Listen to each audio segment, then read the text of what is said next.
Subscribe करें city news Palamu व bell icon दबाकर पाएं परमंडल की ताजा खबरें सबसे पहले सबसे आगे।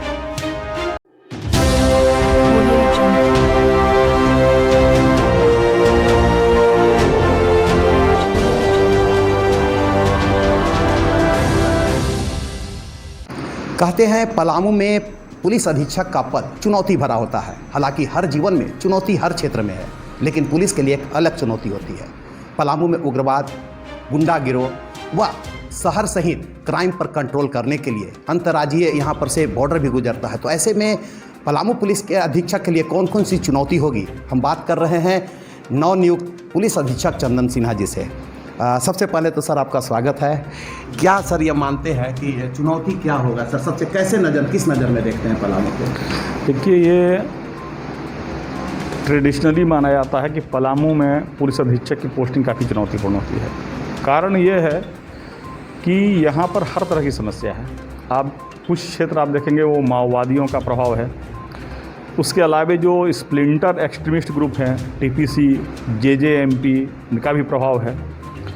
इसके अलावा जो शहर में ऑर्गेनाइज्ड जिसको बोलते हैं एक्सटॉर्शन गैंग, इस तरह के भी गैंग हैं बहुत सारे, छोटे मोटे अपराध भी हैं। तो अपराध और उग्रवाद का सारा डायमेंशन यहाँ मौजूद है और उनके विरुद्ध जो है प्रभावी कार्रवाई करना सचमुच एक चुनौतीपूर्ण कार्य है।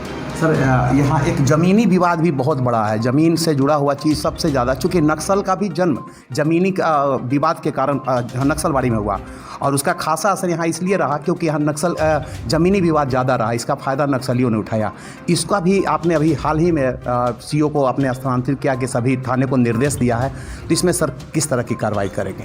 देखिए, मैं जब यहाँ ज्वाइन किया हूँ और जो मैं ये 1 सप्ताह गुजारा तो मैंने पाया कि अगर 100 आदमी मेरे पास मिलने आ रहा है तो उसमें 80 लोग की समस्या ज़मीन से जुड़ी है। अगर वह मारपीट कोई केस हुआ है वह भी तो ज़मीन को लेकर हुआ है। तो इसको लेकर सबसे पहले मैंने यह पहल किया है कि भाई प्रत्येक थाना एक भूमि विवाद रजिस्टर रखे। होता क्या है कि समस्याएं आती है, अब वो जो हमारा पदाधिकारी थाने में है उसने निष्पक्षता से कार्य किया या नहीं किया। जब हम जांच के लिए वरीय पदाधिकारी आते हैं तो कोई रिकॉर्ड मिलता ही नहीं है कि पहले कौन समस्या लेकर गया था या नहीं गया था तो क्या कार्रवाई हुई। इसलिए मैंने कहा कि सबसे पहले आप डॉक्यूमेंटेशन कीजिए, हर एक डिस्प्यूट का रजिस्टर में एंट्री हो और आप निष्पक्षतापूर्वक काम करें। उस रजिस्टर से भी हम लोग चेक कर सकते हैं और अगर भविष्य में हमारे सामने समस्या आती है तो हम यह देखेंगे कि थाने के द्वारा उस पर कार्रवाई जो की गई वह अपेक्षित और पर्याप्त थी या नहीं थी, या ज़बरदस्ती की कार्रवाई तो नहीं थी। तो इसको देखने में मैंने डॉक्यूमेंटेशन कराया है और लोगों को कहा है कि ज़मीन विवाद को बिल्कुल ही प्राथमिकता से आप यह समझिए कि अगर आप शहर में कोई ज़मीन खरीदते हैं तो आपके जीवन भर की कमाई उसमें लगती है। अगर आपका गांव में कोई खेत है तो वह आपका पैतृक है और उससे आपका एक इमोशनल अटैचमेंट होता है। तो किसी के साथ अगर वह 2 फीट का भी अगर अन्याय होता है तो वह जीवन भर भूलता नहीं है। और जब आप टाइटल के लिए जाते हैं तो कोर्ट की प्रक्रिया है, रेवेन्यू ऑफिसर की प्रक्रिया है, प्रक्रिया में समय लगता है, गवाही होती है, डॉक्यूमेंट लगता है, पर तब तक कोई निर्माण करने लगता है, कोई निर्माण रोकने बोलता है। तो उस समय तक जब तक कि टाइटल डिसाइड नहीं होता है किसका है, तब तक पुलिस की भूमिका काफ़ी महत्वपूर्ण है।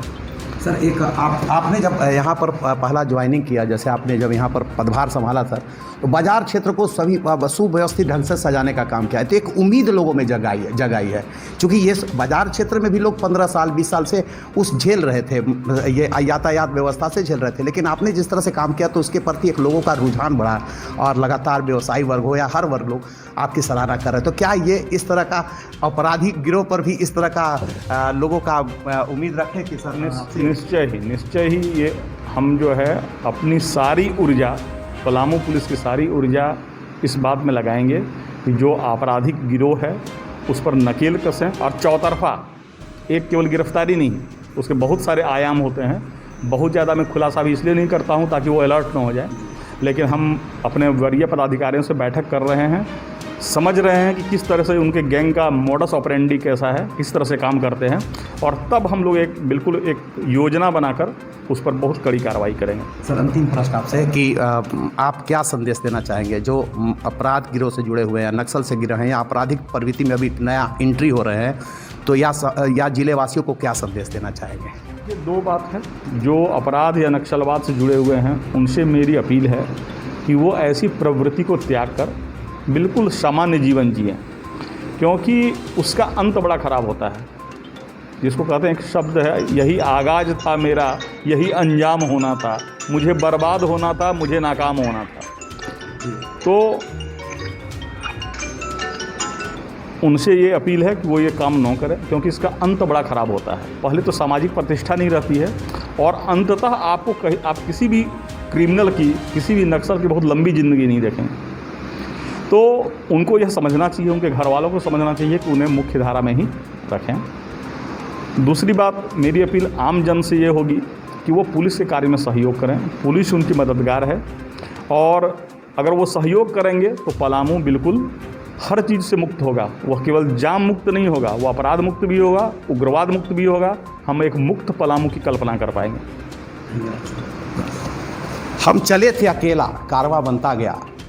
पुलिस अधीक्षक जैसे ही इस कुर्सी पर पदभार संभाला, पलामू पुलिस अधीक्षक के पद पर, लोगों को जाम से सबसे पहले निजात मिली। अब पुलिस अधीक्षक ने साफ तौर पर कहा कि अपराधी प्रवृत्ति हो चाहे नक्सल हो, वो अपने जो कार्य में बदलाव ले आए, क्योंकि उनका अंजाम बहुत बुरा होता है।